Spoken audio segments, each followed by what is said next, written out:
Hey, from New Jersey, it's the SNL Nerds, the show where two comics from New Jersey nerd out about Saturday Night Live. I'm your co-host, Gary Patterson. And I'm your co-host, John Trumbull. John Trumbull, sir, how are you? We're getting closer to the end of the season, my friend, my lord. Seems like it. Yeah, we're episode 17 of this season already. We got Ryan Gosling, Chris Stapleton. This is an episode from April 13th, 2024. And like about 3 more of the season. They usually do about 20 these days, right? Yeah, that's usually about it. It just seemed like only yesterday we were yammering on about the Pete Davidson episode. Now here we are. The finish line's in sight. It's crazy, man. Time is an illusion, wrapped in a riddle, dipped in a rhyme. Right. I'm sorry. Did I get too heady for you there? Yes, you did. I mean, we're only a minute in. Yeah. I have a tendency to do that. I have been drinking ayahuasca since 5 in the morning, so you know. Okay. I'll be speaking from my third eye for this episode. All right. Okay, it's going to be one of those episodes. All right. Okay. Right. Can't you see the music, man? So we're halfway through April now. It's getting towards the end of the season. We'll have a few big names for the end of the year, I suppose, and then into season 50. The big 5-0. We are here. We'll probably do a big episode about it, especially like our season wrap up. Mm-hmm. Our traditional season wrap up. Traditional season wrap up, and then I guess we'll maybe come in through with some big predictions about season 50. What's going to happen? Who's going to come through? What's the big event going to be like? I have a big prediction. I think there is going to be some sort of celebration of the 50th season of Saturday Night Live. Perhaps a primetime special of some kind. I think a lot of old hosts and cast members will come back, and there will be some sort of special with a lot of clips. Really going on a limb there with that one, man. But, all right. It's just a gut feeling I have. All right. Take those big swings, my friend. Wow. Okay. All right. But we'll see what happens. We'll see how they gear for season 50. If anybody's going to be leaving the show, or is there going to be like another shakeup? We getting any new writers? I feel like I don't see anybody like leaving the show voluntarily between now and then. I feel like anybody who's on the show in season 49 is going to want to stick around for season 50, you know? Yeah, that's true. They want to be here for the big 5-0. That makes sense. And hopefully Lauren wouldn't like let somebody go and then be like, hey, you're coming back for the 50th, right? That would be cold-blooded. If that's something like that. Move. Yeah. I would be like, wow, Lauren, it's a cold world, man. It's a cold world. Just ice cold heart. I mean, it's possible. He is a TV producer after all, but that's true. It's very true. They're an evil species. Yeah. Those producers. But let's get into it. Let's talk about this show. All right. This cold open, which kind of shocked me with this opening. Did it? I might have expected it in the show, but not the cold open. Mm-hmm. Yeah. We're of course talking about Close Encounter cold open. It was, returning to a recurring sketch, one that Ryan Gosling has done before and sort of infamously cracked up during. Mm-hmm. And we have Kate McKinnon making her grand return as Mrs. Rafferty. Yeah. Is she Mrs. or Miss? I'm not sure, and I didn't double check. I'm going to go ahead and say Ms. Probably not married. Is there a Mr. Rafferty in your life? But Kate McKinnon coming back for this sketch. I mean, it kind of surprised me just because like the way she kind of ended it with the character, especially like on her last episode, and it kind of like put a nail in the coffin. It seemed like a definitive end to that character. Yeah, and we find out not so much. It was we have Sarah subbing for Cecily as the third abductee. We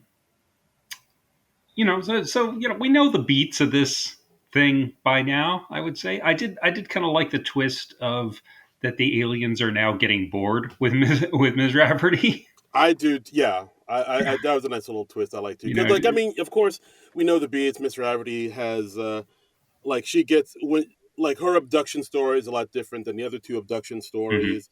They're always involve her pants flying off, and yeah, the aliens. euphemisms for her genitalia. Yes, her juicer and her deucer, Yep, that was or one I wrote down. her south mouth. Yes, Was one. other one I wrote down. Yep, staring down the Oof. barrel of my south mouth. I liked how Yeah. she just said the Greys and I are doing our usual dance. Um, and Yeah. she's another point. She says, "I've been on this spaceship more than times than I've been to a dentist." uh, Right. Right.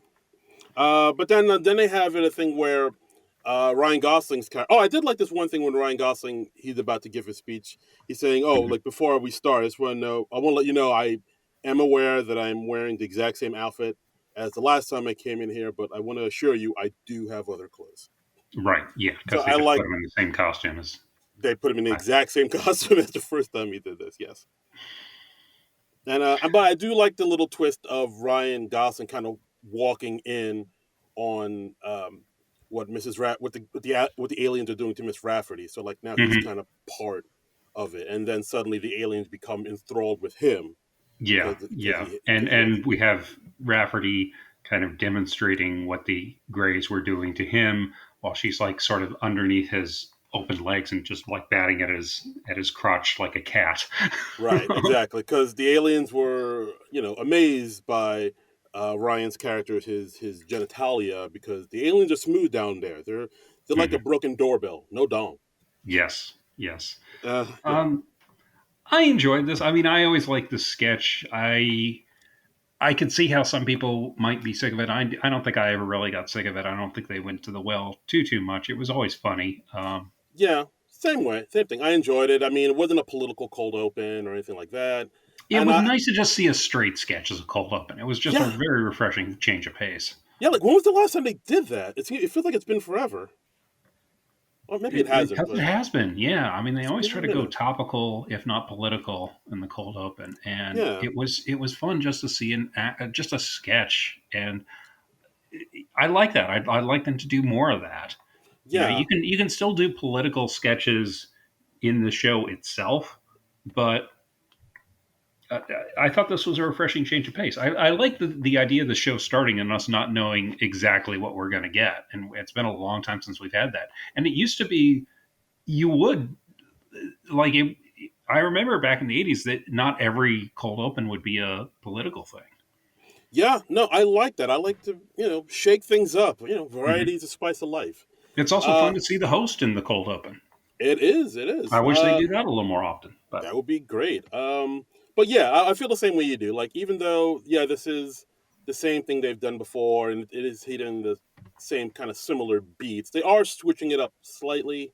And I do like some of the jokes, like like you said, like South Mouth and all the Hmm. words they use. I did like the one line where when Ryan Gosling was talking to the guys that they're interviewing them, Mikey Day and Bowen, they're saying yes, the aliens played my genitalia, but I just want to let you guys know I was not getting aroused. Whenever I felt myself getting aroused, I just stared at Miss Rafferty, and that went away. And then, of course, she put the button on it by saying, "Yes, that's right. I've killed more chubbies than diabetes." Which Yeah, that's a pretty funny line. yeah, yeah. And Um, we yeah, also have to just note the term troll nose. troll nodes, of course. That one's going in my lexicon. I don't know about Yep, you. yep. And yeah, but of course, like you said, when Miss Rafferty was going through his legs and batting his genitalia around, of course, Ryan Gosling was breaking and chuckling, Hmm. and that was cute, that was adorable. And but in my mind, I was like, all right, this is adorable, but I'm sure he'll pull it together after this sketch, and he won't break. You fool! I really, yeah, You poor sweet summer child. the amount of all right, the amount of breaking in this episode was it was Hmm. at like Jimmy Fallon, Horatio Sands levels. It was insane. It kind of was, yeah, kind of was. But I Like, mean, I feel like they were all genuine breaks. yeah, that's true. Like, I don't feel like anybody was breaking just to break. Um, Yeah, that's true. Like I don't know what happened, but the whole cast. I don't know if like maybe I think he Gosling, just gets genuinely tickled, and I think laughter can be very contagious. very much so. So Like yeah, everybody got the giggles in this episode. yeah, It was a giggle fest jamboree. yeah, yeah, Absolutely. But yeah, overall, not a bad cold open. yeah. Solid. I enjoyed it. It was fun to revisit that sketch. Yeah, yeah. Set the mood. Yep. And we're on our way to the monologue. Now, Ryan Gosling monologue comes out, says, I'm not going to make any jokes about Ken because it's not funny. And honestly, I knew they were going to hit on the Ken Barbie thing somehow in some way, even though Yeah, it was it's too big been to a ignore. number of months now. But But still, it's too big to ignore. It's like it's almost one of the biggest like defining roles of his career in a yeah, way. yeah. I mean that was a movie that became kind of a cultural phenomenon, and the Oscars aren't that too far in the rearview mirror, so I Right, totally see why they did that. right, And I was totally expecting that, and the monologue was probably the most likely place for it. And right. he talks about how he's got to move on from Ken, and it's like processing a breakup, and so of course he goes into like a Taylor Swift song about Yes, it, of course. which is what you do when you're processing a breakup. Yeah, He you puts you on ex- the Ken fur coat. right. You express your emotions through song. hmm That's how like as we all Um, do. and then we have an Emily Blunt cameo, Yeah, Emily. Yeah, star of Oppenheimer, and his co-star in the upcoming Fall Guy TV series, or excuse me, movie. it's a movie, sir. I'm Gen X, so to me, it will always be a TV series starring Lee Majors and Douglas Barr and Heather Thomas. Nice, nice, nice, nice. But yeah, so Emily Blunt comes out and he says, "Well, are you still singing about Ken? You're here to promote our movie, Yeah, The Fall Guy. You got it. Ken is dead. Let Ken die. Stop talking yeah. about Ken." I like how she said, "You're kenning now." Yes, it's a verb, baby. It's a Yeah. verb. And she was like, "Yeah, we planned out this whole alternate monologue. We were going to do some. It was going to be like a stunt spectacular. It was going to be great. And now you're just kenning." And she breaks a bottle over his head to like snap him out of it. Right, Um, exactly. And yeah, and then Ryan mentions to Emily, like, how hard it is to break up with a character really got too deep in because you were in Oppenheimer. That mhm. was last summer. While Oppenheimer was an inferior movie, you Yeah, you understand how difficult it is. Then of yeah. course Emily Blunt says like, well, it wasn't inferior. We won everything. We won all the Oscars. Yes, Yeah, and and then and she also breaks a chair over his head at one point. And yeah, we have a big finish. We've got Mikey coming out as Oppenheimer. We have Molly as Albert Einstein, of course, and some Barbies dancing behind them, and like a Barbenheimer logo lowering from the ceiling. It's a big yeah, extravaganza. big extravaganza. Not a bad monologue. I dug it. It was decent. It really reminded me like how long it really has been for because Barbie and Oppenheimer they did come out during the summer, and it's Yeah, like those movies have been so omnipresent since then. it Uh, was. I kind of forgotten how long it had been. It was the summer of Barbenheimer, baby. Yeah, Remember? It was like our Woodstock. yeah. Maybe not. But yeah, I it was was just like, definitely. I really should see one of those movies at some point. They're both streaming. Oppenheimer's on Peacock. Right. Barbie's on Max. I actually know I shouldn't be throwing stones because I still haven't seen Oppenheimer, but I did see Barbie and I enjoyed it. Hmm. But yeah, I heard Oppenheimer. I heard good things about Oppenheimer. The Ops. Yeah. No, I want to check them out. I just didn't get around to it. I had other things going on in my life, and I I don't understand. make it out Yeah, to the theater as much as I would like these days. I understand. You're a busy man. You're a world traveler. You can't. They're demands on my time. Yes. Yes, you can't. You World can't. traveler. That's the best possible spin on it. I'm a Yeah. traveling man.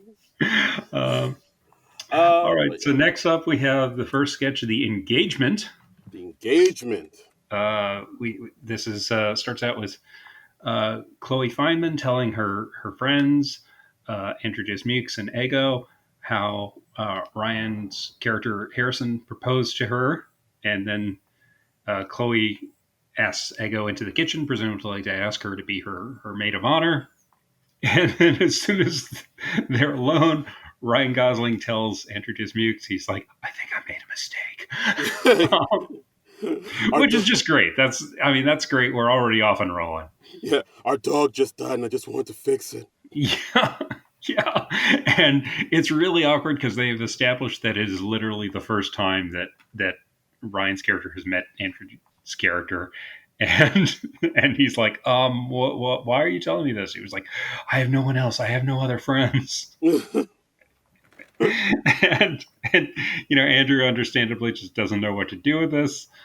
And when the ladies come back in, he like immediately changes the subject. He's like, "Oh, hey, you see how JoJo Siwa changed her look?" That was just such a wonderfully random reference. I kind of love that. It was Um, really random. Yeah, and so it's like as the girls come back, the guys have to pretend like everything's okay, mhm. and then the girls go back into the kitchen, and then Right. Ryan Gosling's character is like whispers like, "I'm gonna make a break for it." I'm like, Yeah, and whenever Chloe's back in the room, he's like not indicating that anything is wrong. right. Yeah, and and Dismukes is like, couldn't you tell your therapist about this or something? He's like, no, my therapist got dementia during COVID. It's like talking to a coconut. Yeah. And he says, I'm going to leave tonight. I found a guy in Groupon who can do facial reconstruction. I'm going to start a new life in Istanbul.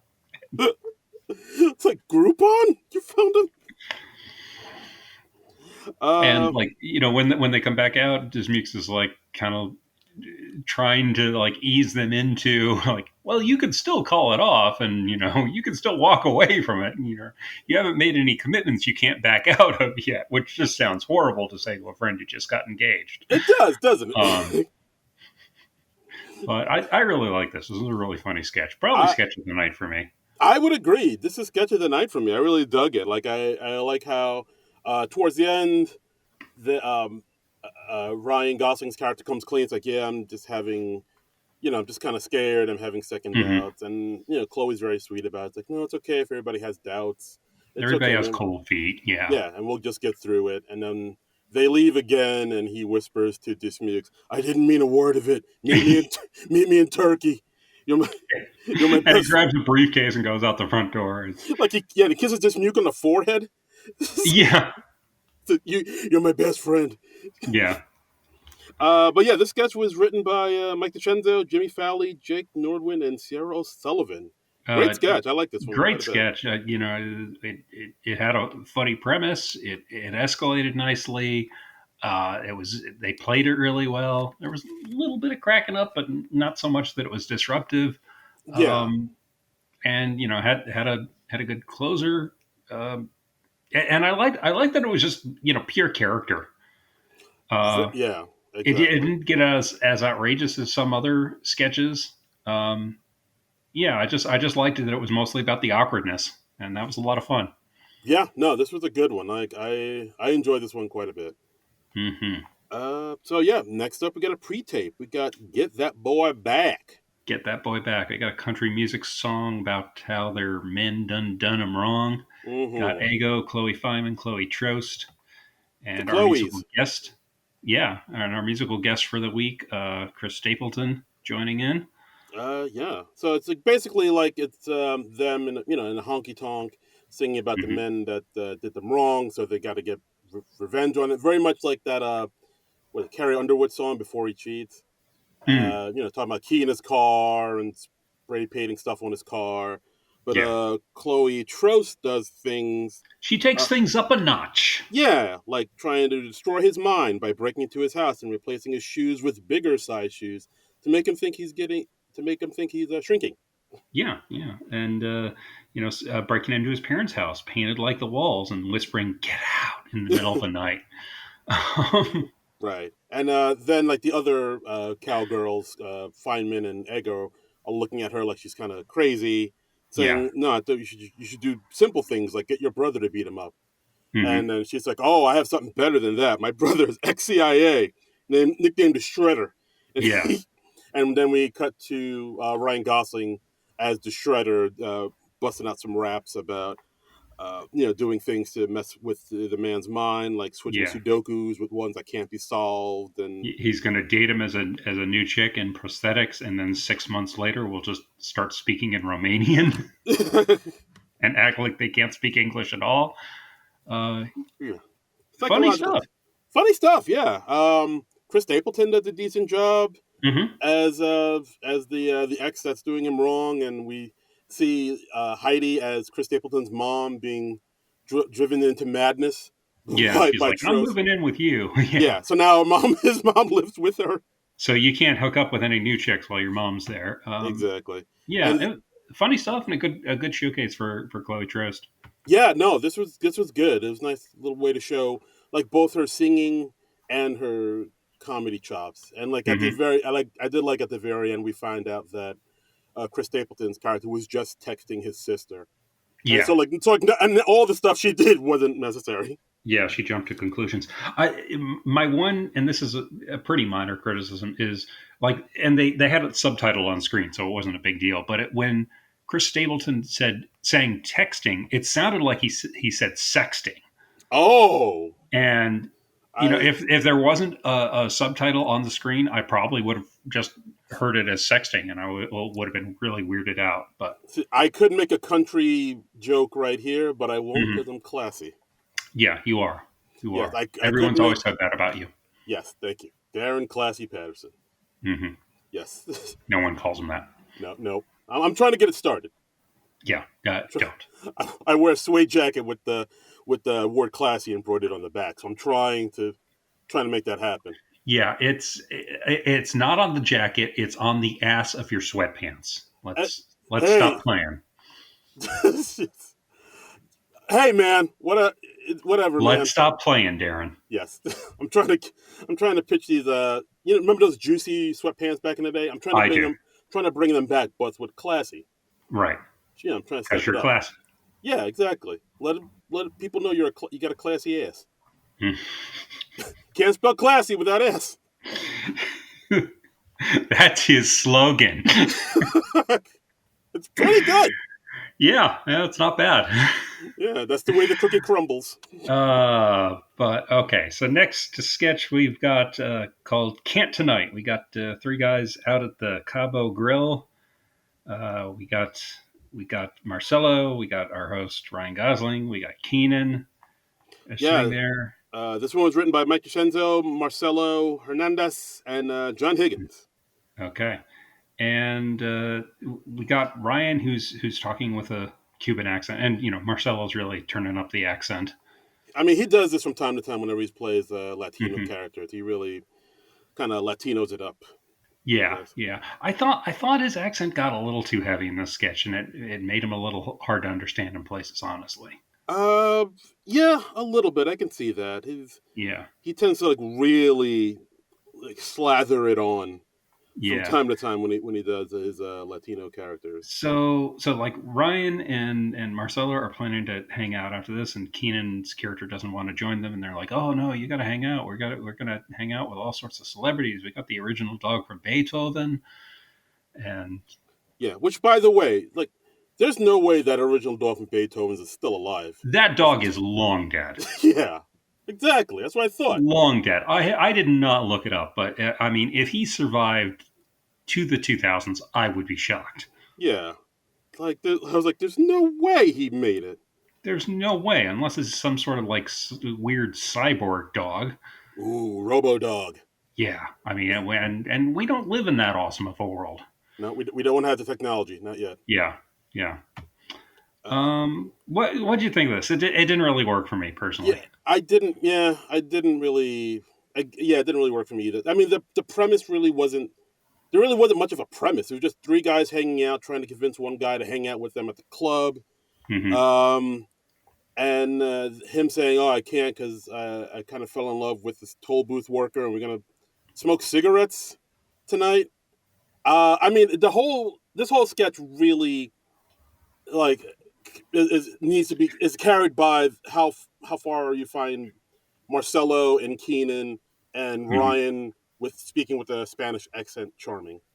Like Yeah. that's really the I, basis of this whole I character. honestly, it just didn't really grab me. I tuned out pretty quickly, and Yeah, and then at the end they bring in, the original dog from Beethoven, or the same yeah. breed of the original dog, because once again, that dog long dead. He gone. But yeah, that's it. What did I say about the sketch where we have the only sketch with a dog in it, and you turn out on that? Like that's wow. Well, I mean, the dog was their closer, and Hmm, that's a rookie mistake. that's true. You bring that you open with the dog.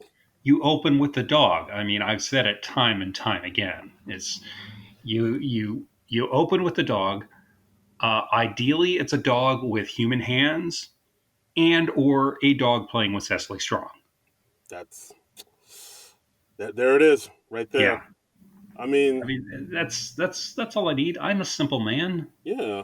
It, I will admit it was kind of funny when they cut to the Saint Bernard and Sarah Hmm. was holding it, and the Saint Bernard just kind of drags Sarah away at one point. Hmm. Like he just walks off, and Sarah's like, It's a big dog, that's a big ass dog. and she's a petite woman. She's a little thing. Yeah. So Yeah, that was kind of funny with her being like, oh god, like being just like being dragged off by a huge Saint Bernard. But yeah, yeah, like ultimately this whole sketch is kind of bolstered by big over the top Latino accents, and it's just yeah. like, Pretty forgettable stuff, I thought. yeah, yeah, not much there, not much Hmm. there. Next up we go to I guess was probably the most memorable sketch of the night, the Beavis and Butthead. Beavis and Butthead. This is one for all you '90s kids. Right, written Uh, by Mikey and Streeter. And yeah. yeah, somebody kind of mentioned this to me online, not to me, but mentioned it on Twitter, where they seem to be doing this thing on SNL recently where they bring up a lot of movies from the '90s in their sketches. Hmm. Like the Shane Gillis episode had the Forrest Gump. Sydney Right. Sweeney had the Air Bud. They Hmm. had Jumanji in the Kristen Wiig episode. Yeah. And this And we have sketch, Aaron Brockovich at the end of this yeah, episode. and we just mentioned Beethoven, and, like in the last sketch, like what's with all these '90s movies that are being mentioned lately?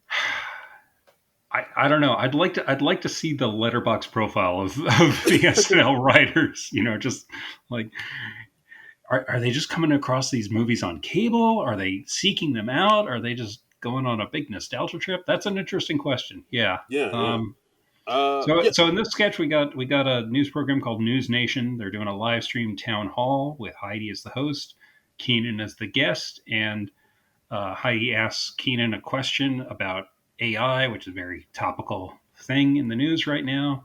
And Keenan is very distracted because he sees Ryan over Heidi's shoulder. He looks just like Beavis from Beavis and Butthead. He's in a blue T-shirt that says "Death Metal," Mhm, and he's got a blonde pompadour and a fake nose that gives him that pointy Mike Judge kind of nose. right. And I will admit, I did kind of get a chuckle when Keenan pointed it out, saying, "I'm sorry, I'm being distracted at the man in the audience that looks just like Beavis." Like Hmm. Ryan Gosling kind of looks around the audience, for like, "Oh, who's he talking about?" Yeah, yeah, Like yeah, I thought it was yeah, really cool. yeah. And Heidi is not familiar with the show Beavis and Butthead, and he's like, "Come on, you never watched Beavis and Butthead as a teenager?" And she says, "No, I was pretty, so I was going to parties and hooking up." That was So, funny. I like that. so in your face, random TikToker who said SNL's never hired a hot woman, using Heidi as an example. Boom, nothing but net. Yeah, she was pretty and going to parties and hooking up. Hell yeah. What's up now, Yeah, motherfucker? yeah. Heidi got dong, people. Oh God. Well, she did say she was hooking up. So Yeah, I know, but I wasn't ready for that word. yeah, I didn't know it was coming either. But Oh, neither did I'm not gonna say it. yeah. Oh, we're So children. yeah. So Keenan's finding the Ryan Gosling Beavis very distracting, as you might. So he asks if he can be moved, and then a minute later, we've got Mikey Day as Butthead. I mean, I think this is the twist that everybody saw coming, but it Yeah, still worked. it did. And like the moment Heidi turned around and Hmm. looked at Mikey Day dressed as Butthead, like Yeah, she broke like I've never seen anybody break. instantly, and and his mouth is like turned up, like in the weird way, because Yeah, those are odd looking characters, and yeah, to try and literize them, and make up a real life person to look like them. It's an interesting makeup challenge, and they did a nice job of it. Yeah, yeah. Like you see Um, his gums and everything, and yeah, like she broke so hard. I swear, it was almost like this was her first time seeing Mikey in the costume. it made me think that they'd probably done something between dress and air to like that, like they stepped up the look somehow. Like Yeah, maybe he was just lifting his mouth more, and they made some sort of prosthetic thing to.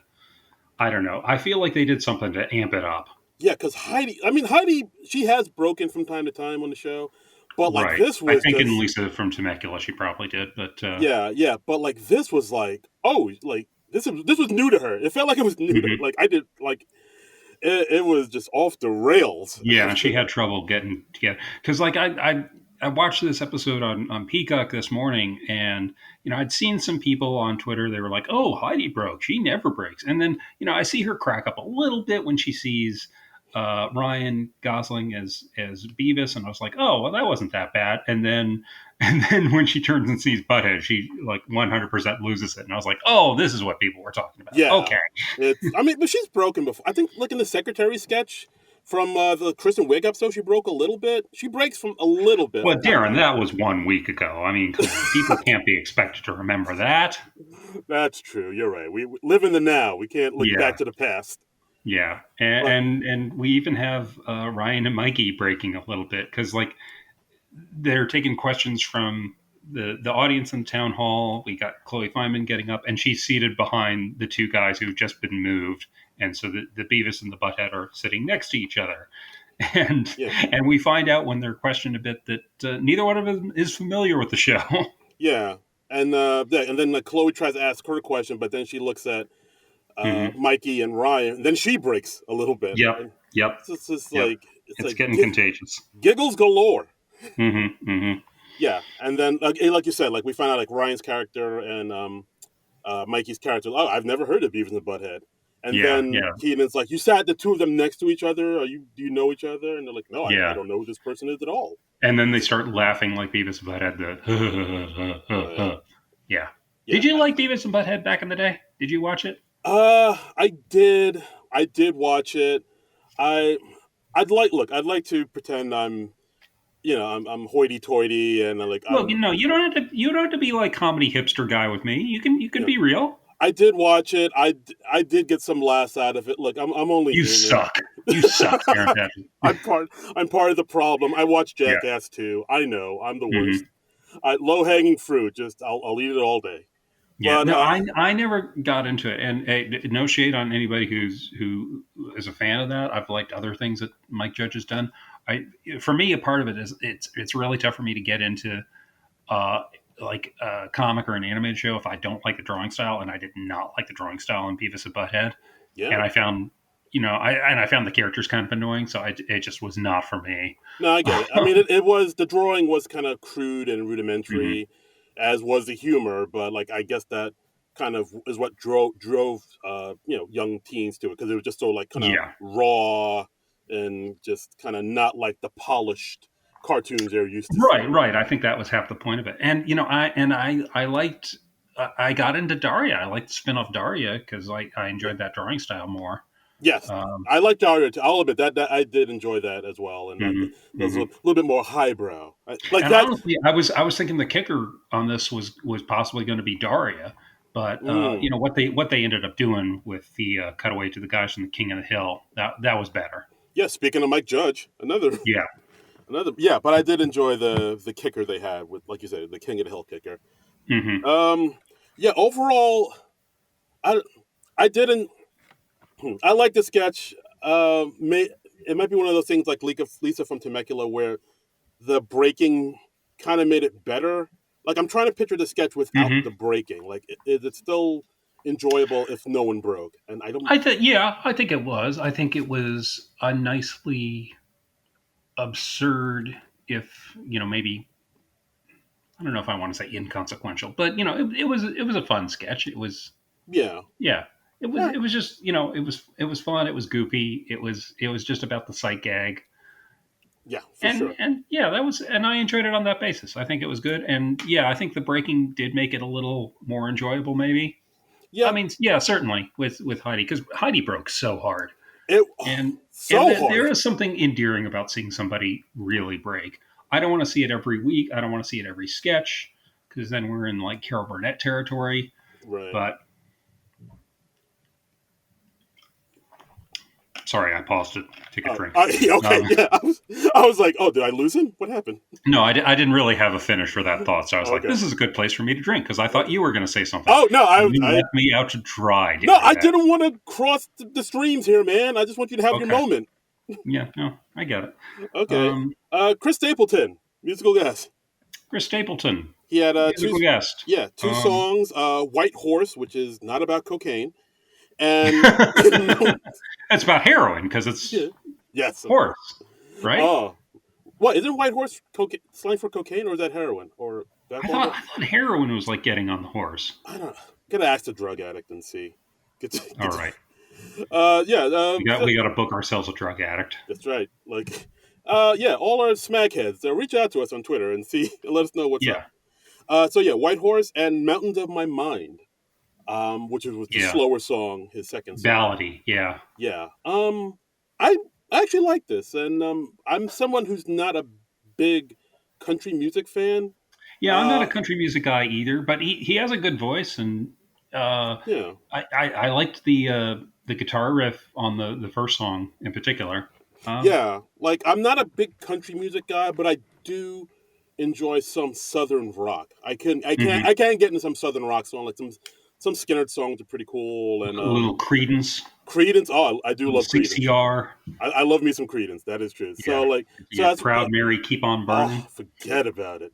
Yeah. Forget about it. Down on the corner, out in. Oh, that thing slaps. Uh,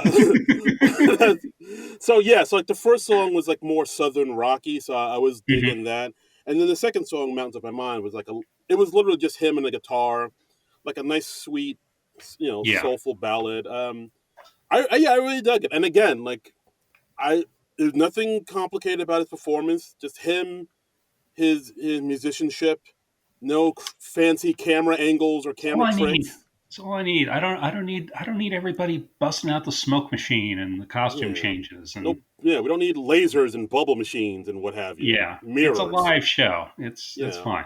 yeah, just him and his raw talent, just like much like Hmm. Ray the week before. That's all you need. If you're any type of performer, all you need is just a microphone and your what you can bring to the table. That's it. You don't Two need it. turntables and a microphone. Yeah, no diggity. But yeah, Stapleton enjoyed it. Very very enjoyable Hmm. performance for Yeah, I sure. wasn't really familiar with him before, but he was all right. Thumbs up. Next Um, up, weekend update with let me check my notes. Colin Jost and Michael. I think it's pronounced Shay. I think it's pronounced Chi. Shay. Che? Shay. Che. Shay. Okay.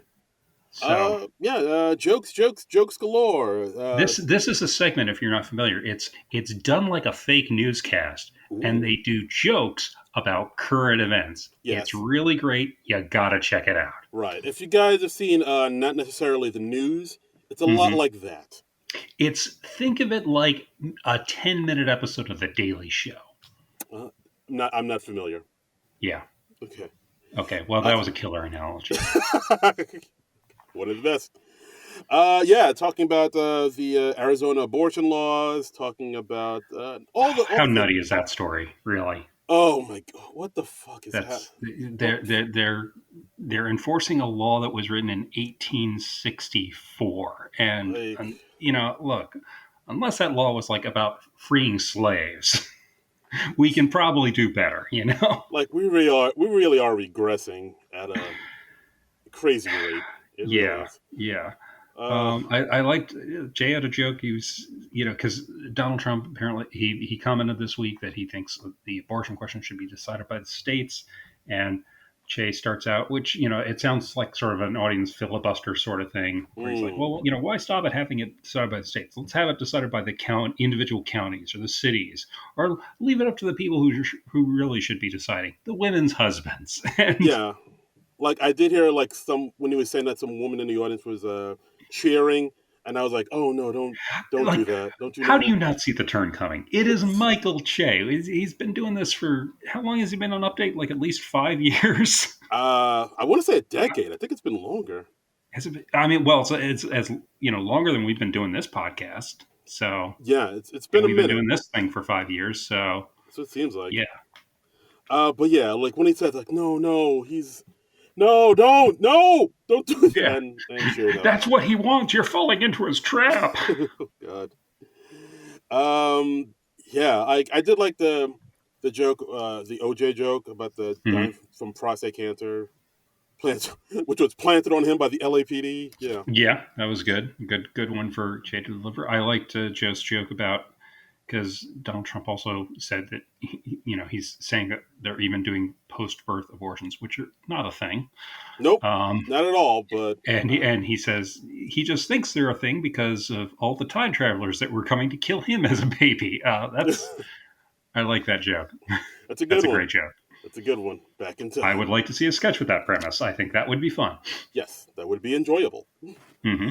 Yeah, and we had two death segments. Mr. Michael Hmm. Longfellow, the resident boyfriend, talking about weaponized incompetence, which I did Yeah, not this know is was a a thing.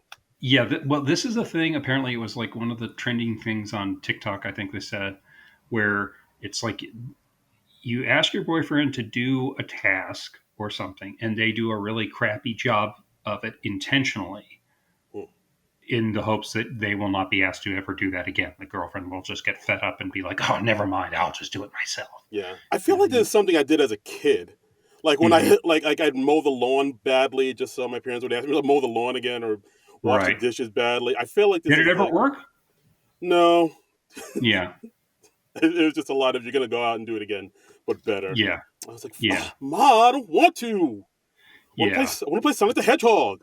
Yeah, so like you send the boyfriend to the store to pick up a specific thing, and he gets the wrong thing, and so therefore you don't ask him to go to the store again. And he's sort of defending the weaponized incompetence. I like how in the middle of his spiel he was like, I was supposed to pick up our cat yesterday, and I totally forgot about it until just now. Yeah, but yeah, it's good to see Longfellow again. He's kind of been on a Hmm. dry spell lately, so it's good for him to come out. And as soon as he came out, the people loved him. Like Yeah, the women folks, they enjoyed themselves some Longfellow, which is don't get excited. It's just a name. yeah. He did a little small penis gesture. Um, the universal small penis gesture, Yes, of where you course. just hold your thumb and your forefinger maybe 2 inches apart. Yeah, people know. They know. Um, and I like how he at one point he's like, hey, well let me address the camera directly. And I like how the background went purple, and there was like little under music playing underneath, and he's like, hey girl, Yeah, that was cute. he got very ladies, man. Yeah. And he was like, "Hey, if I didn't live with my girlfriend, I'd have like one plate. I'd never cook. I'd order food for every meal. I'd stack all the takeout boxes on top of the garbage, and then when it reached the ceiling, I'd move back in with my mom, and I'd be fine with that." That's the dream. Yeah, That's everybody's dream. cute segment. Yeah, it's a cute segment. It's nice to see like he's just a charming dude, and Hmm. he has that sort of joie de vivre that Hmm. people like. That very dry humor. It's almost. Yeah, I mean, I know he gets compared to Norm a lot, which I definitely see. I see a little A. Whitney Brown in there. I see yeah, a I can see the Whitney Brown definitely. Yeah, yeah, yeah. like I'd like to see him mix it up more in sketches, and yeah, and not just do weekend update segments. But yeah. I don't know. Part of me thinks like that maybe they're kind of he might be the next weekend update anchor, so maybe that's why he's not in sketches as much. So like I people, could see him transitioning into that. Sure, yeah. I could see him I, anchoring I, it. I don't know if I'd see him doing it solo. I'd want to see him playing off somebody, and I think it would be fun to get another male female combo Yeah, going because we haven't had that in a long time. yeah, Probably like not since Seth and Amy. yeah, that's true. Like I mean, in my mind, it's like they go back into the writers' room and they get somebody there, like maybe Rosebud Yeah. Baker or something like that. But Well, no, wait. Actually, I just remember Cecily was a weekend update anchor for a hot minute, and then she oh, just like very quickly decided, oh yeah, this isn't for me, and she just was like went back to sketches. that's true. Right. Yeah, Never because never forget. it was her and Seth for a little bit, and then it moved over to her and Colin, and then she dropped out, and I think that was when they brought Shay in. I don't remember Colin Jost ever doing it solo. He no, I don't think he ever I, did. I think I have that right. Yeah. Yeah, it was Jost and Che all the way Hmm. since day one. Yeah. But yeah, And yeah. I really like the joke. It fell between the two death segments where they were talking about how apparently they're considering feeding the rat population in New York City birth control pellets. And, and Shay said, "This will finally let female rats focus on their careers." And I just love the graphic of the female rat in a pantsuit. Very nice. Yeah, Yeah, it's it very was yeah. very funny. Yes, just a modern day rat on the go. It's a stupid joke, but God help me, it tickled me.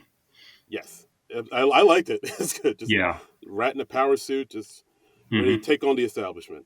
Yeah. Love Yeah. it.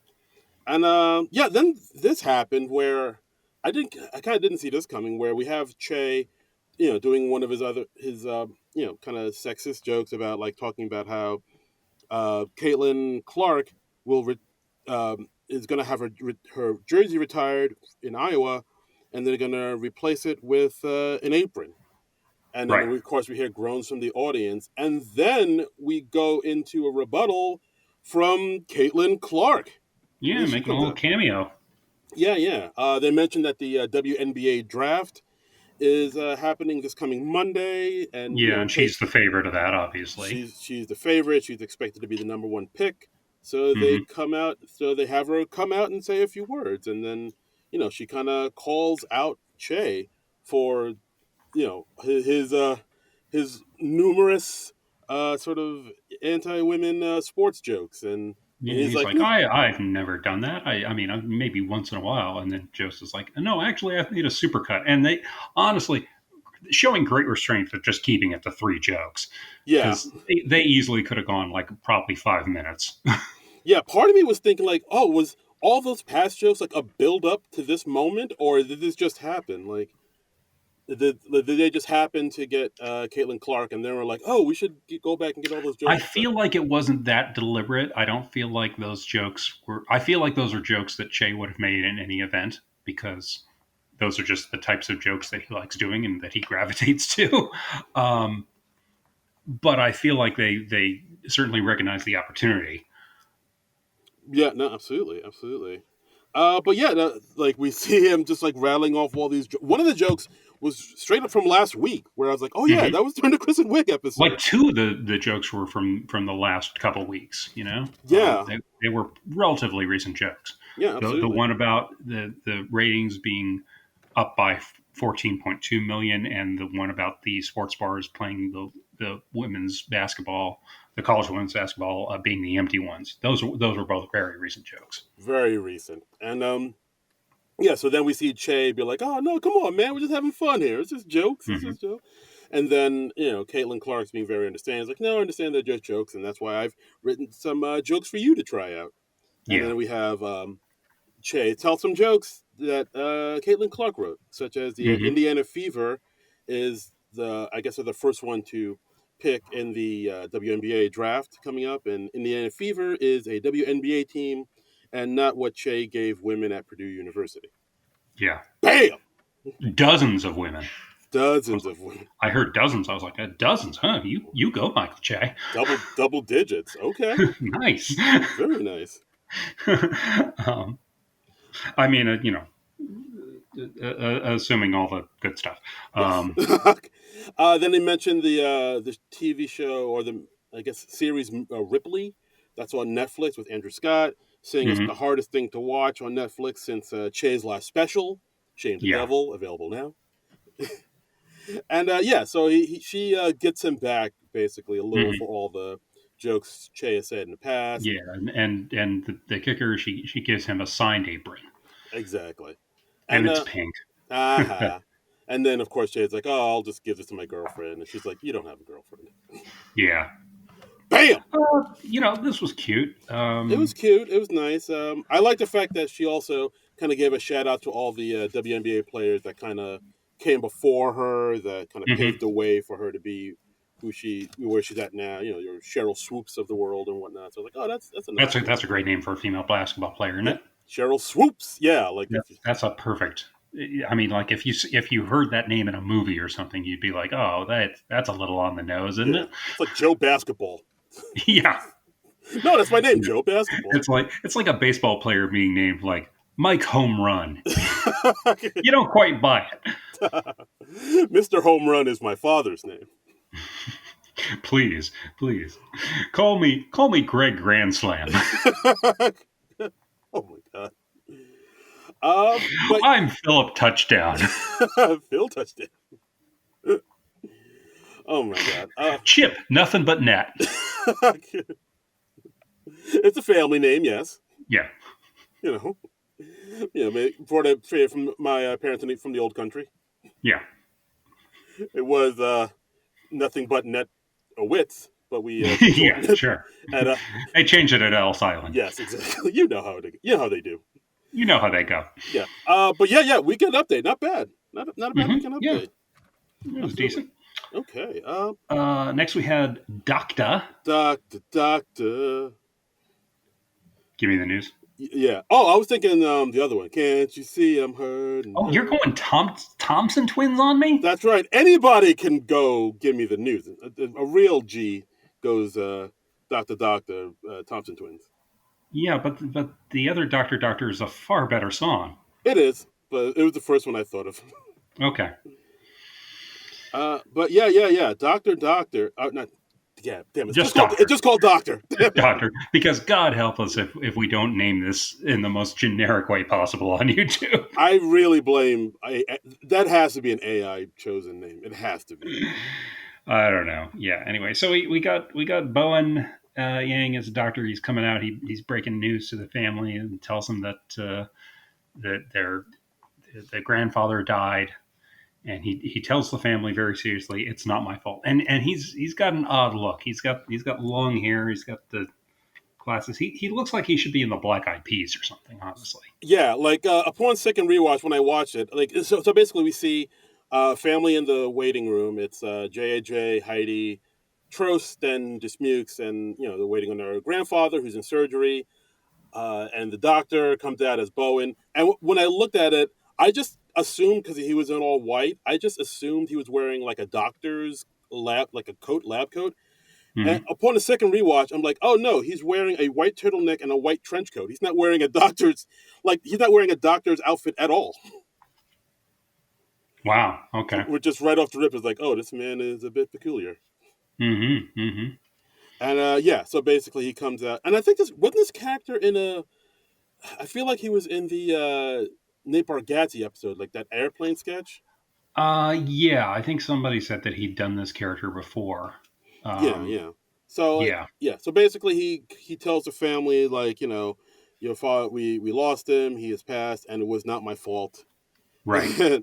And like We have Ryan Gosling come out as his associate. He also looks very odd. He's got blood all over his scrubs, and he wants to emphasize, I didn't drop anything in anything. There was already an AirPod inside him. yes, very much so. And yeah, then they kind of go off on this weird rant about What a weird tangent this was. Yeah. yeah, because like then the family's upset, so they're like, all right, let's just go into the cafeteria get something to eat. And then the doctor's like, oh, are you hungry? Would you like some cookie crumbles? Hmm. And it's just like a bag of smashed up chocolate chip cookies, but he called it cookie Right. crumbles, and you eat Yeah, them. for when you want a cookie, but you don't feel like a whole cookie. Yes, I didn't kill him. Yeah. And like this goes on for a bit where they're just like, hey, you eat it with a red spoon, and you eat these cookie crumbles, and Yeah, and they're feeding each other at some point. And then the kicker at the end is they wheel in Mikey Day as the grandfather, and he wasn't dead after all. They were informing the wrong family. Yeah, exactly. And I don't know if you know. And also Molly pushing the wheelchair. They apparently ran over somebody's foot. So Yeah, like I don't. I didn't. I saw this live. I don't remember this being in the live version, but like I could have. Maybe I just missed it. But like when I rewatch it on YouTube, yeah, like mhm. because like Molly comes has a wheelchair, and Molly's wheeling in Mikey Day, and Mhm. Molly just smashes right into Bowen. Yeah, You can even hear Molly go, "Oh shit, sorry," yeah, yeah, and, yeah, yeah, and and like both Bowen breaks a little and Mikey break a little, and I yeah. mean, of course, Gosling is just breaking throughout this entire thing. Just just Gosling's got a Gosling, man. just giggles You galore can't with this guy. look. You can't chain him down. He's an eagle. He's got to fly free. Just Doctor Giggles all the live long day. Yeah, Uh, Doctor Giggles. Wow, I haven't thought about that remember that movie? movie. And yeah, I do with Larry Drake of L.A. Law fame. Oh my god, yeah, I remember seeing that trailer back in the day, and I was like, what a odd movie. Yeah, Just a giggly dentist who kills people. is that the mentally handicapped gopher on L.A. Law?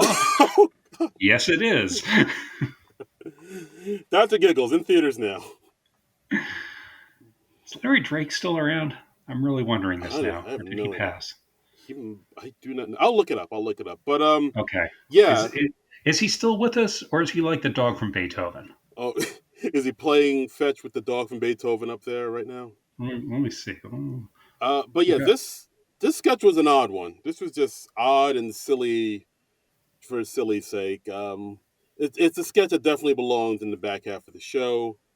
It had things like where JAJ was getting very upset with the doctor, saying, "Doctor, please." And then Bo was like, how did you know my last name? And it's like, your I'm name. very sorry to report Larry Drake passed away March 17th, 2016, at the age of 67.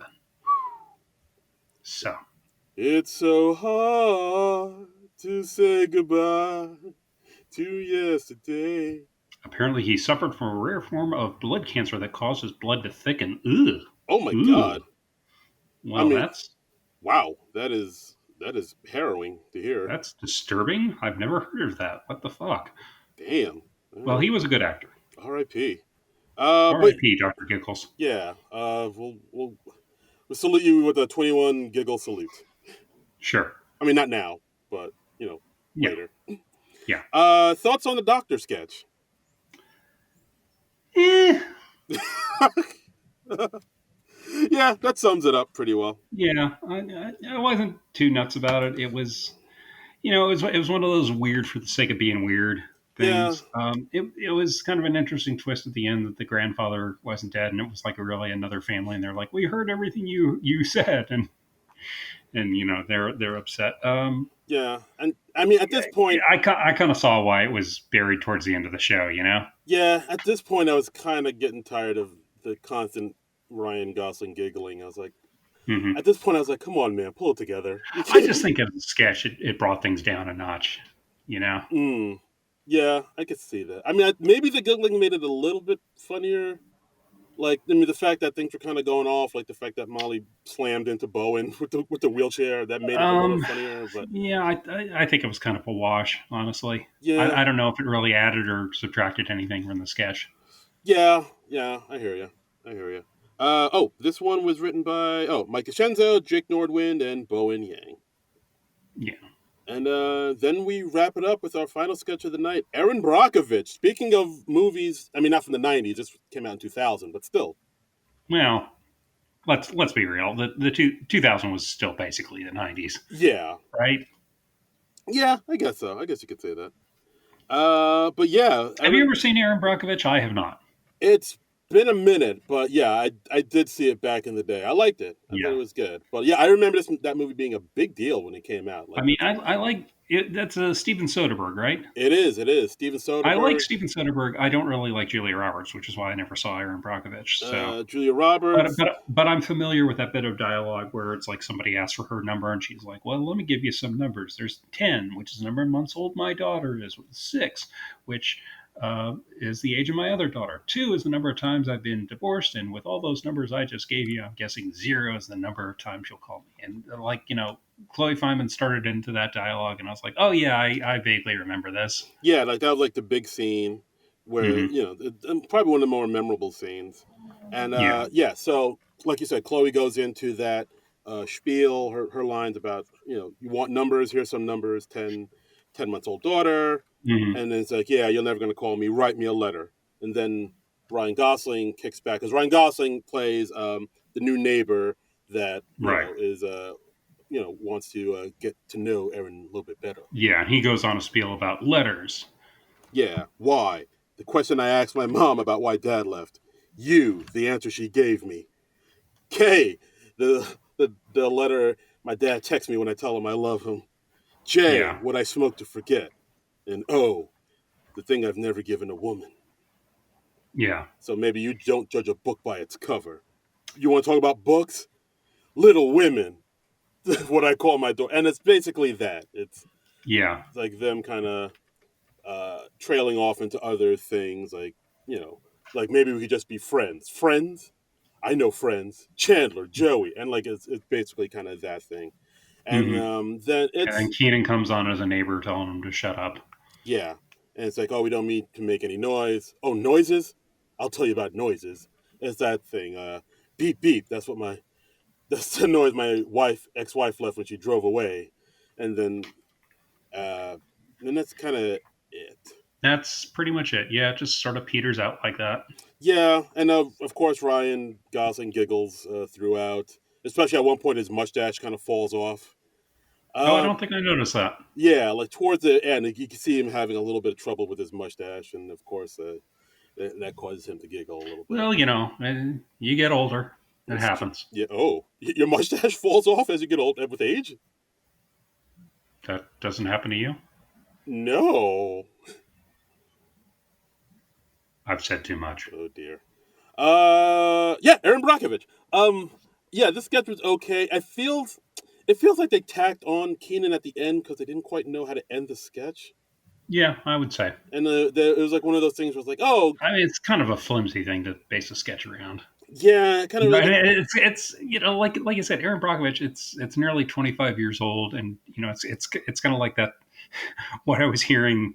Uh, I started listening to the new podcast that Seth Meyers is doing with the guys from the Lonely Island, mm. and Seth Meyers talks about like watching your sketch that you've written under the bleachers with Lorne, and where Lorne he just says like why now.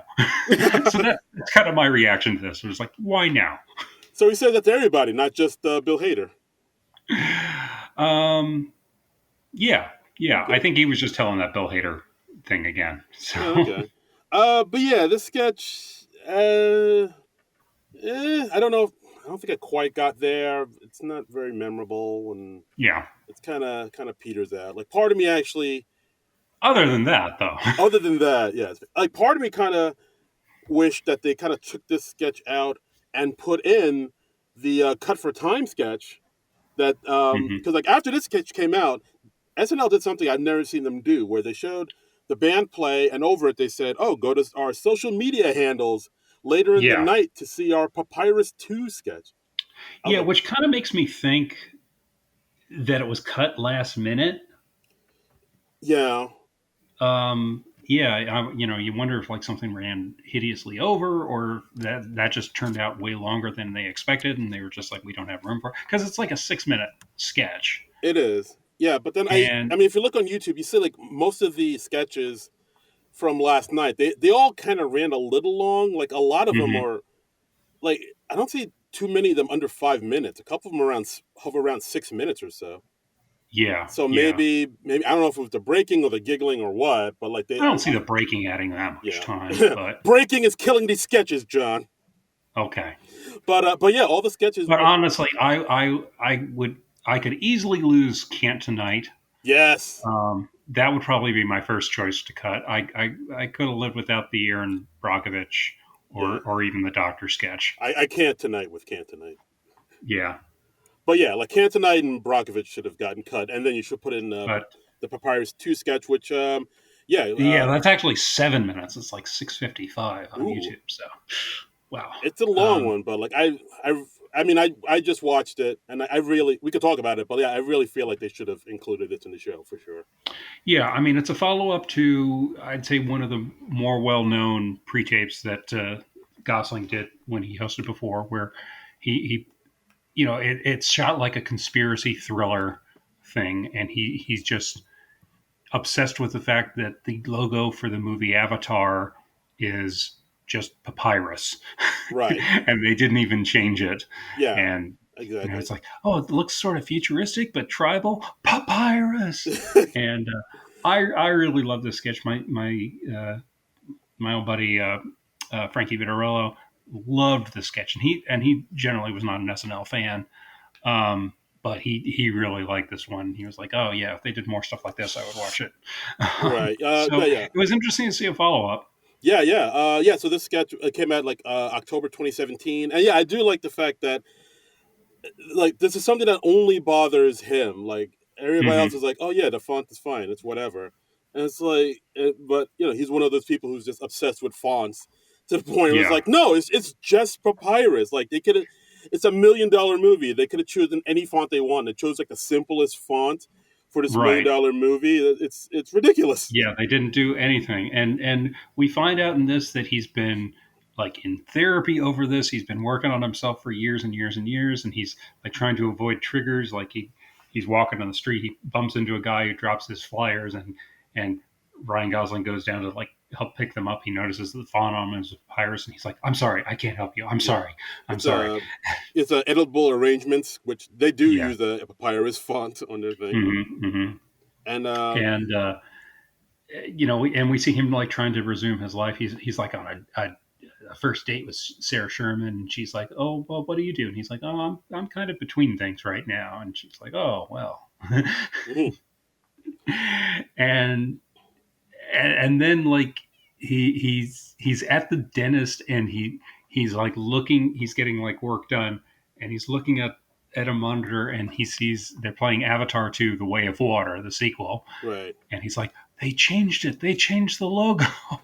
It's not like a huge improvement, but it's definitely better.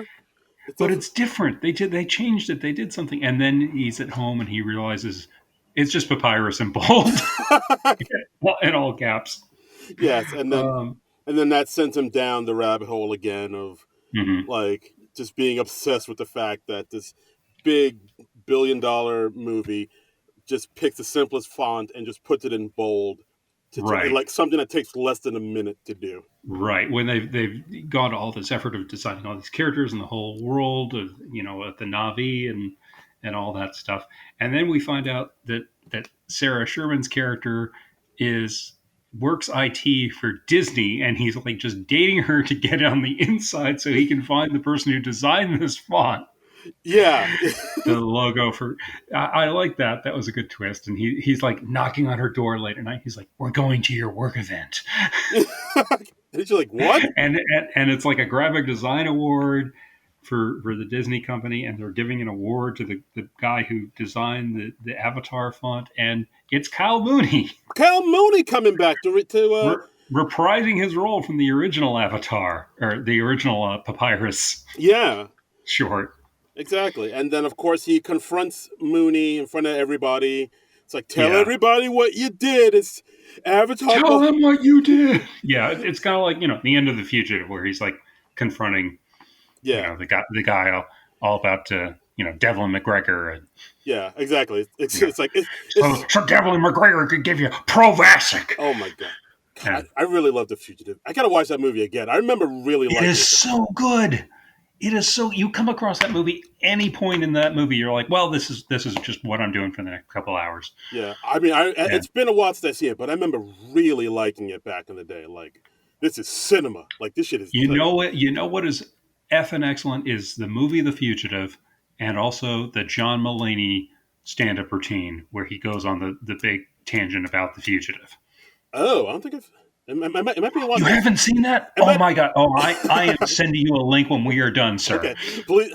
I'm trying. I might have. It's been a if. You've probably seen it. I'm sure you've seen all of Mulaney's specials. Yeah, if I've seen it, I probably forgot about it. But Yeah, yeah, I'm sending it to you again. I rewatch it like every couple months. my weekend is planned.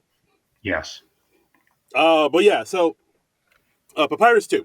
So Papyrus too. we Yeah. yeah, so he confronts Kyle Mooney about it. Like Hmm. it's just Papyrus in bold. It's an afterthought. And Yeah. then, but Kyle Mooney walks down to him and asking him like, like who are you, man? What do you do? And he's like, I'm just Steve Wingdings. And Kyle is Hmm. like, wait, was your father Jonathan Wingdings? Yeah. Like the man was he was such a deliberately obtuse man to create something so complicated. Like Wingdings font. Yeah. yeah, and he actually has reverence for his father who created Wingdings. So now we're getting like a little bit of insight as to why Ryan Gosling's character is so You, obsessed. you almost made it. You Almost, almost made it. I was almost there, man. Almost did it, but yeah, we get a little insight as to why he's so obsessed with this font, and Hmm. I really like this. And then he has some closure at the end of it too, because like Yeah. it's Kyle Mooney saying, I chose Papyrus because it was there from the start, and it was one of the earliest fonts to really tell a story, and it's been with us for all these generations. And it, Papyrus brought me to tell you that you need to let go. And, and then we see Ryan Gosling saying, oh, my father, he was so hard to read. And Yeah. we get this nice performance from him and like some genuine closure from this character who's been haunted by Papyrus. Hmm. Hmm. And yeah, and then we have this nice little ending to this sketch, which, oh, by the way, written by Julio Torres, who came back to write this sketch after writing the first Papyrus. Yeah, this was interesting. I guess they were motivated to do it just by the fact that Gosling was hosting again, and there's been an Avatar sequel since then. Yes. So I don't. Yeah, I'm kind of of two minds about it. I enjoyed this. I don't know if we needed a sequel to Papyrus, but I really liked the first one, so Mm. I'm kind of glad that they did. Yeah, And it I'm. was it was funny, but I don't know. Part of me still kind of wishes that the first one could have just been a standalone. No, Is that weird? no, I see what you mean. Like it was as a self-contained Papyrus sketch, it worked, but I think they brought it back because like there is a bit of a cult following around that sketch. A lot of people Yeah. really like. A lot of people who are obsessed with fonts. Really, Yes. it really resonates for them. And I get that. I get that. I mean, Yeah, I've well, got a degree in graphic design, so yeah. yeah. So a lot of font heads really dig Yeah, this. So fontophiles, I guess, really dig it. So like I understand why they brought it back, and I do think it does feel like they built out the world of this guy a little bit more and gave him they his, did. They they did. fleshed out his character a little bit more. So I can't be too mad at them Hmm. for doing that. I honestly, I again, I wish they included this in the actual show. Maybe took out, Cantonite or maybe even Doctors, or definitely like Aaron Yeah. Brockovich for to make time for it. I wish they would have done Yeah. that. Yeah. And but that's the episode. I wouldn't have minded a Please Don't Destroy sketch too. That too, second week in a row, no PDD. What I gives? miss him. I miss my I miss boys, him. my baby I boys. miss their smell. I miss their musk. Bring me back my sons. But yeah, that's the episode. Overall, decent episode though, I think. Overall, decent episode. Very giggly, very loose. A Hmm. lot of breaking. A little. I didn't mind that so much though, because Did it? it all felt like genuine breaking to me. So, Okay. Yeah. All right. Yeah, it did. It did. Like Ryan Gosling, very giggly boy. But but it's funny that like he was able to do the "I'm just Ken" at the Oscars and do that completely straight when Margot Robbie is behind him and she's like cracking up, and it's funny that he was able to do that through this straight sketch live TV, yeah, and then he hosts SNL like a month later and just breaking every other sketch. that's what I'm saying. Like, what happened there, Ryan? Like, you can't. Do the SNL cast members just tickle his funny bone that much? I guess so. But yeah, overall, not a bad episode. I mean, I think I guess technically I still like the Kristen Wiig episode a little bit better, but Hmm. I can't deny that this episode, did give me a lot of chuckles and laughter and joy. I'm not as I'm not opposed to laughter. I like a good laugh. So like, That's a good thing. yes. Yes. So just just on the basis of enjoyment and silliness, I did enjoy this Well, episode. also on the basis of the fact that we host a podcast about a comedy show, Yes, exactly. it's kind of helpful in that regard. It is. You'd be surprised. Yeah, Yeah. it comedy and laughing plays a big part when you're doing a comedy podcast. I'm just saying it helps that you get jokes. Yes, I understand comedy. Yes. Absolutely. So yeah, that's the episode, guys. Let's go to the Twitters and Let's see what the people think. see what the people think about this episode. See what they Yeah. say. See their thoughts, their opinions. They matter. They matter. Eh. Wow. Okay. Wow. Wow. Wow. I mean, for the most part, sure. Holy Toledo. Okay. Well, All there's. right. Let's see what the people say. I got Jacob here. He says, admittedly, some sketches went on for too long, but Ryan elevates everything. I don't think I would have enjoyed certain sketches as much if not for his charisma.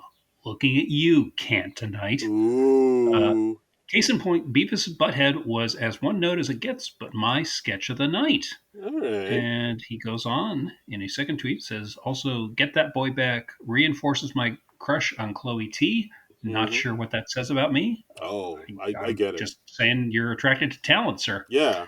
You like Um, yeah, pretty talented people are great. What's the problem? yeah, I mean, a woman who is funny is instantly more attractive, in my opinion. Mm, mm-hmm. He says Michael Longfellow finally made a Longfellow joke, low hanging fruit that needed to be consumed. Consume that fruit. Okay. Might have enjoyed this episode more than last week's, and I really enjoyed Wig. Oh, Okay. all right. Next door reached out to us saying this was on par with last week. Quite a few similarities. No political cold open, big monologue, good musical guest, great dismukes opener. Everyone seemed to be having fun. I liked the episode. B plus. Maybe the highlight was Stapleton's second song. I never wanted it to end. Ooh, yeah, It was very favorable it was a review. nice little soothing melody. I will give it that. It was like one of those songs you kind of play and look off into the distance and Yeah, just think about memories past. yeah. Mm. And our friend Boardman Gets Paid says, hey guys, great episode today. Ryan was hilarious, but let's be honest, you guys have powers. Bring up Longfellow, he appears. Say the musical act is too extra, they make them smaller. Cold open stops politics. Just remember us little people when you're on the writing staff. LOL. And he gives us a little heart and a little peace Yes, icon. And yeah, Boardman, we will not remember you at all. it is funny. Yeah, they did kind of. I'm sure coincidentally take a lot of our recent criticisms to heart. Yes, of course, because it. Do you think somebody on SNL is listening to this podcast? It'd be wild if they were. I mean, I've been told by somebody who's met some people from the show that yeah they do that we have been listened to by people from the show. Oh I think. shit! I would be very surprised if there are people who like listen to us on a consistent basis. But you know, maybe they'll check us out once in a while. That's really all I hope for. Oh shit! I don't know. You know, maybe. If anybody at SNL listen to us, tweet at us. Just let us know. Let us know we're you're listening and you dig it, or even if you don't, just let us know. Just let us know that would. I no, I don't. Don't tell us if you don't Oh, dig it. you know what? Yeah, I don't know. I guess I'm too. That's for us to say to you. It's I, not supposed to go both ways. I just want some type of engagement. I guess. No, yeah, it would be really cool if like you know. I don't know, just to pick a name out of the hat. If like Mikey Day was like, "Yeah, guys, I do listen to you. That would be I wild. enjoy you." I mean, I do get a kick out of on the rare occasions when one of them like responds to one of our tweets that we tag them in or something like Oh that. hell yeah, that makes my day. Um, you know that's always fun. Hmm. Absolutely. And then Yeah, I would get a severe kick out of actually engaging with any of the folks from SNL. guys, we're out there. We are on the interwebs 24/7. All you got to do We is would we would enjoy talking to you, interviewing you on the show, oh hell or even yeah, just hanging out and going bowling. yeah. That would be fun. We could do that. You're free on Sundays. Yeah, game of cornhole. We're We up for can we that. can arrange rearrange our schedules. Oh, yeah, That our would be fun. our empty schedules.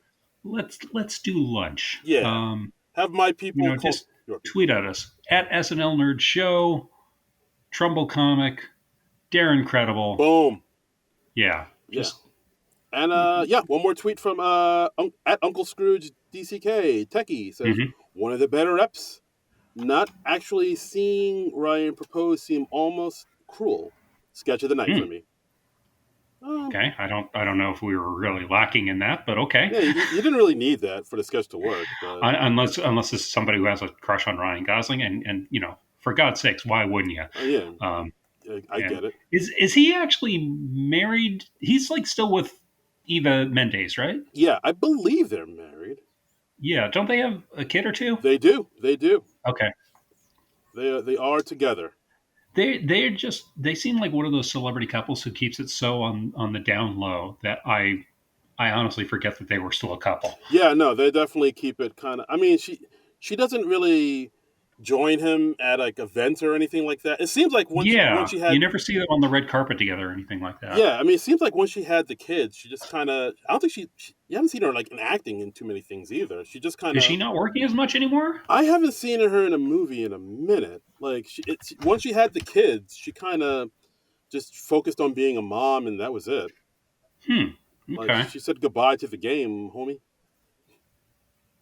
But yeah, like it's like when was the last time you saw? Holy cow, she is 50?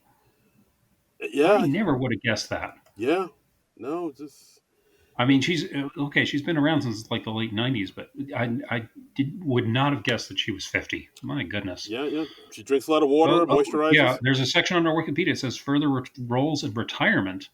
Yeah, Um, because like there was a while for and like in the early speaking aughts. of her, she retired after 2014. She says, I got tired of fighting for the good roles. There was a point where I thought I'm going to create my own opportunities and become a producer on things and create my own material, but it just didn't feel worth it to me. There are more opportunities for Latina actresses now in 2022, but when I bowed out 10 years ago, I wasn't being offered things that were particularly specifically Latina. It is exciting that things are different now, so who knows what I will do in the future. But right now, I'm keeping it in the home with my kids. Wow, I had no idea. I just thought she was still doing stuff. I wasn't seeing her and No, stuff. I mean like I didn't realize she'd stepped away from the business. yeah, Wow. yeah. It's like her and Jessica Alba too. Like there was like a while where both of them were in a ton of movies. Like they were kind of Uh huh. everywhere. And I mean Jessica Alba's different because she became like the CEO of this company and she just kind of quit acting. But yeah, like even Did she? I didn't know that. yeah, like look up Jessica Alba. Like she kind of What the hell? she What's going on? I'd heard Cameron Diaz retired and she's coming back, but yeah, but like Jessica Alba too? yeah, Jessica What? Alba, she like founded some company. She kind of became like a secret billionaire and she just Yeah, stopped American acting. actress and businesswoman is what she is listed as. Yeah, I think she recently stepped down, but like she just started this business and it made her a ton of money and she was just like fuck acting, I'm done. And she just like said goodbye to the game. And but yeah, same thing with Eva Mendes where she was She has a company called The Honest Company, yes. selling a collection of household goods, diapers, and body. Okay, who else is retired that I have not heard about? I What the hell? What's going on? I don't know. I mean those are the only two I can think of right now, but yeah, like I mean like Eva Mendes, she was in a ton of movies in the early aughts and then recently the last movie she was in has to be at least 10 years ago. Wow, Something like that. But yeah. wow, Wow. Yeah, sometimes it's making me go full Owen Wilson. wow. Wow, Yeah. Sometimes I didn't people know that. yeah, sometimes people are just like, you know what? I don't want to do this anymore, so I'm out. If you got the means, you got and you have I another mean, yeah, if you're, I mean, I think that's kind of what Cameron Diaz did. She was just like, yeah, I think I'm sick of it, yeah, and I've got enough money to live on without having to work all the time, yeah. and I think she's coming back for something or another now. But She's in she made a movie with Jamie Foxx that's going straight to Netflix. It's coming out like this year, like some action movie with hmm, the two of them. But and that was like the most recent thing she's done in like Weird way to while. make your big comeback. Was it Look, a little bit. always going to be a Netflix thing, or was it just I'm pretty sure it was always going to be like a Netflix thing, but yeah, huh? like, but that's the most recent thing I can think of that she's been in. But it's been Yeah. again, Wow. her too. She was in a ton of like she broke when Yeah. Cameron Diaz was like omnipresent in the '90s, yeah and into well into the 2000s, as I recall. yeah And I always liked her as an actress. And yeah like she broke with there's something about Mary.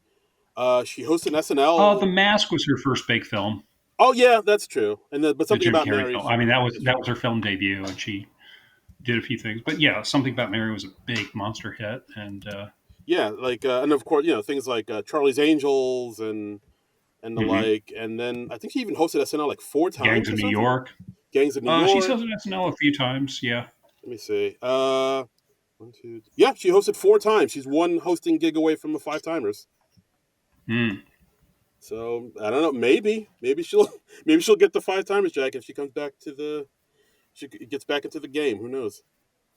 Yeah. Yeah. But Yeah. okay. Well, Yeah. see, guys. I'm just amazed that there's these two actresses that they both retired from the industry. I had no idea. Yeah, I mean it was pretty quiet. Like they just kind of they didn't make Yeah. some big announcement like people do when they're leaving Facebook. They're just like Yeah. just like So these two are the real quiet quitters. yeah, exactly. Like they just moved quietly back into the hedges like that Homer Simpson gif, and then before you know it, Well, people good for them. yeah, good for them. Good for them. Good for them. Absolutely. And that's the episode, guys. Thanks again for listening as always. Join us when we what do we do? Well, we're going to do something next week because the show is off for the next 2 weeks, and but Hmm. the show will be back May 4th with Yes, they new announced the new host and musical guest, the Dua Lipa. yes, who will be playing dual roles, Dua, huh? Host and musical guest, Dua Lipa. This will be her third time on the show. She was first time on the show on the Natalie Portman episode, second time on the Kristen Wiig episode. And so now she's pulling double duty. She's been dabbling in the acting world a little bit more with her role She's in on that Argyle show, I know. the Argyle movie. Yes, Okay. the one that's on Apple Plus. She has a new album coming out, so this seems pretty fortuitous that she would be be on the show to sort of promote. I mean, a celebrity with a current project hosting to promote it. I mean, It'll never, that's pretty out there, but it'll never work. I know.